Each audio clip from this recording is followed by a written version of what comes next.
Hei, velkommen til en ny Nintendo News-episode. Og la oss ta en titt på denne ukas nyheter. Har du sett den crazy adden de lagde for Super Smash Bros. 64? Vel, kostymene som ble brukt for den traileren? Vent, ta en titt på traileren først. Me and you and me, no matter how they toss the dice, it had to be the only one for me is you. Something's gone wrong in the happy-go-lucky world of Nintendo. Introducing Super Smash Bros., where all your favorite characters go toe-to-toe in one 4-player star-studded slam fest, only on Nintendo 64.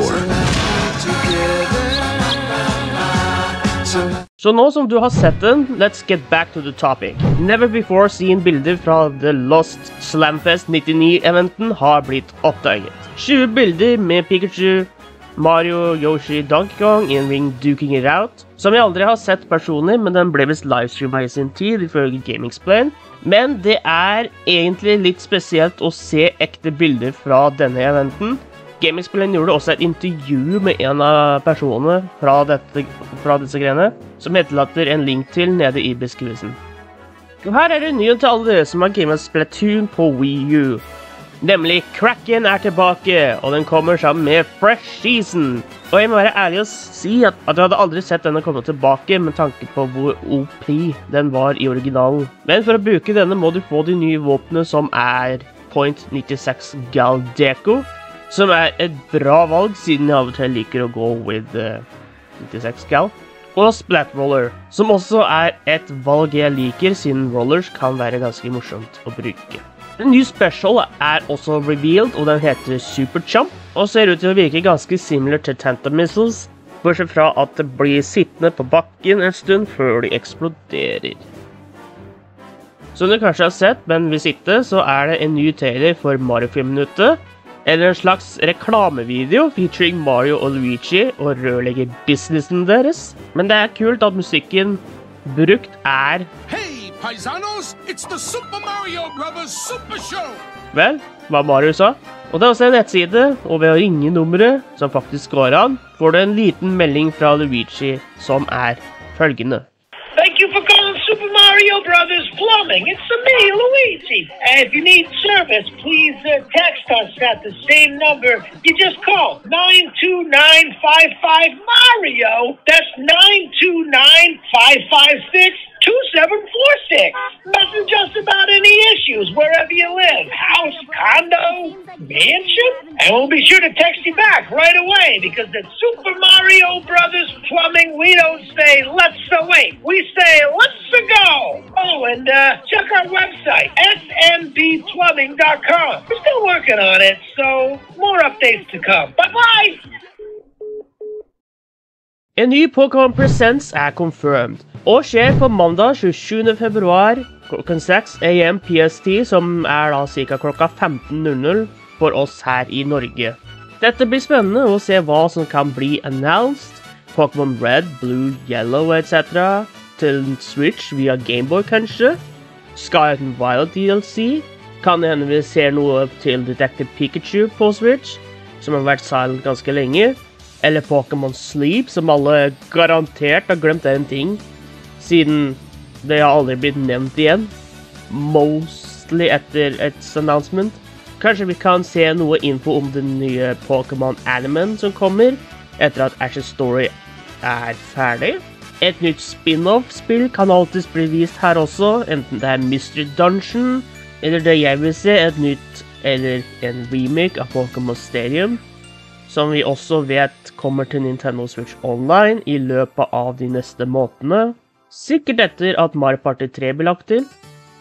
Jeg har fått en sneak peek på den nye banen kalt Amy Runes, som er den nye desert-like banen vi så teased i en trailer reveal.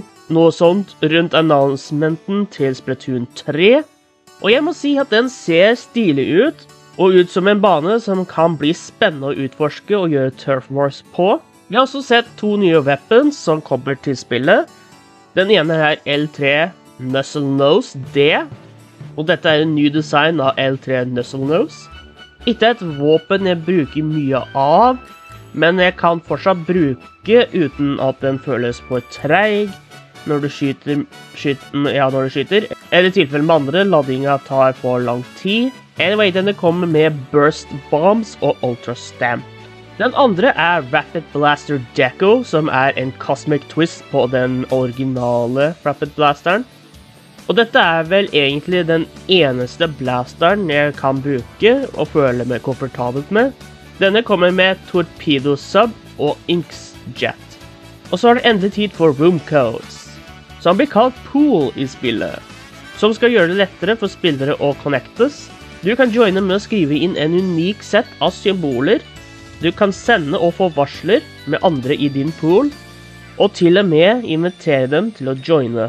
Hvis du confused på uttrykket unik set of letters or characters, så kan du tenke på det sånn at du skriver Turf War Heroes, som eksempelet brukt, så vil du joine en pool med andre spillere som har skrevet det samme. Så betyr at jeg kan bruke Mino Norway, eller mer sannsynlig Mino20, og dere kan da game med meg under samme navn. Men dette også sikkert noe jeg også gjør for en stream dersom, eller når jeg streamer. En siste oppdatering fra The Platt Research-teamet at Deep Cut vil utvide deres Anarchy Splat Coasts med special updates during Splatfest. Vinn 10x Battle, og du kan ende opp i nyhetene. A Nintendo Direct for the upcoming Super Mario Bros. Movie has been announced, og det skjer dagen før Mario Day, som 10. mars. Eller hvis du skriver det sånn Mars 10, som de gjør i Amerika, så blir det Mar 10. Get it? Fordi Mar 10 blir Mario. Anyway, Directen skjer som sagt dagen før, som da 9. mars, klokka 23:00. Vi la også ut en ny sick poster sammen med tweeten, hvor vi ser Mario som etterligner en av artworksa fra Mario Kart-spillene, Princess Peach, Donkey Kong, Toad og Cranky Kong. Men det også en Blue Shell her, eller Spiny Shell om du vil, og en Bob-Omb. Dette vil også bli vår siste trailer før filmen kommer. Jeg ville in theory streamet min reaction til dette, men Universal ganske strict med copyright når det kommer til denne filmen. To the point hvor den siste directen, hvor folk som reagerte på den live, fikk streamen deres shut down. Men nå har det vært så mye trailer på filmen og posters at det mulig jeg ikke kommer til å se på den directen og traileren. Men det ville vært fint om de hadde vist oss Foreman Spike, som vi ennå ikke har sett.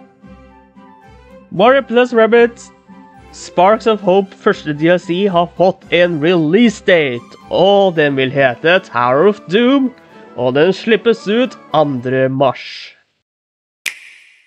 Welcome to my tower, the Tower of Doom! Are you up to the challenge?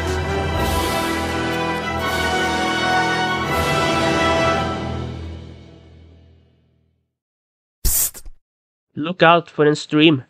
Det mulig jeg streamer denne når den kommer ut. Minus 22 fra 3. Finner du en nyhet vi skal komme med i neste ukes episode, link dem til meg via Facebook eller Twitter-sida for Mino Norway, link below. Og med det Nintendo News over for denne uka. Vi ses igjen neste uke med mer spennende Nintendo-relaterte nyheter.